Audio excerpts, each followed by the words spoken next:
হরে কৃষ্ণ। কেমন আছেন সবাই? আমার ব্লগে আপনাদের সবাইকে স্বাগত জানাই। তো আজকে সকাল থেকে ব্লগটা শুরু করছি। সকাল থেকে দুপুর পর্যন্ত কি করলাম আপনাদের সঙ্গে শেয়ার করব। তো প্রথমে ভোর 5টায় উঠেছি, মা আর আমি দুজন মিলে ঠাকুরের পুজো দিয়েছি। আর আজকে পিমুলিয়া ফুল দিয়ে আজকে একাদশী বলে একটা ফুলের মালা করলাম, মা সেটা পরিয়ে দিল আর মা সব মঙ্গল আরতি টারতি করলো।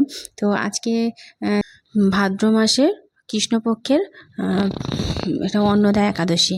তো এই একাদশীর দিন ভোরবেলা মঙ্গল আরতি করলো মা, ঘিয়ের প্রদীপ জ্বালিয়ে ঘি কর্পূর দিয়ে মঙ্গল আরতি করেছে, ভোগ টোগ সব নিবেদন করেছে ভগবানের।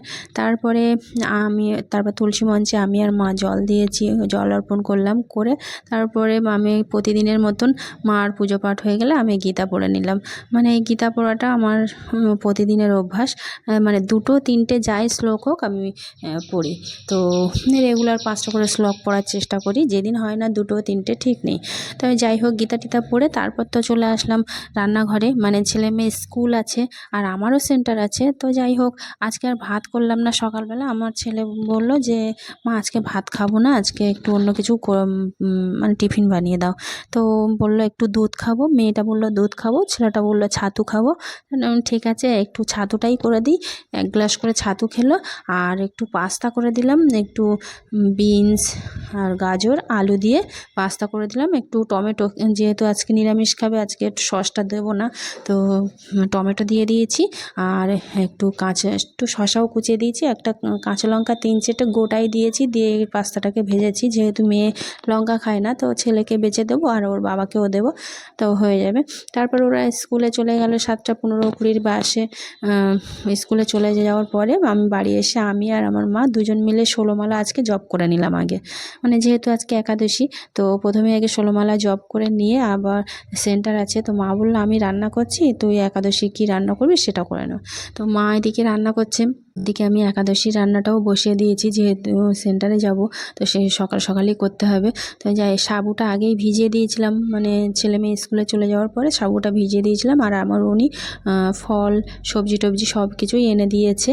তো গাজর, তারপর ক্যাপসিকাম, আলু টালু সব কিছুই দিয়েছে সাবু টাবু। তো সেটাকে একটু গাজর আর ক্যাপসিকাম দিয়ে একটু আলুটা একটু কম দিয়েছি, যেহেতু মা আলু খায় না সেই জন্য আলুটা কম দিয়েছি। তো আর আমি প্রতিবারের মতো ওটা ফ্রাই করলাম, আর একটু কাজু কিশমিশ মানে ভগবানের ভোগ দিয়েছিলাম, সেটাই আবার ওটা সাবু ফ্রাইয়ের মধ্যে করে দিলাম। আর এদিকে আমি দেখাই, মা এদিকে রান্না করছে। আমি বলে দিয়েছিলাম যে মুগ ডাল করো।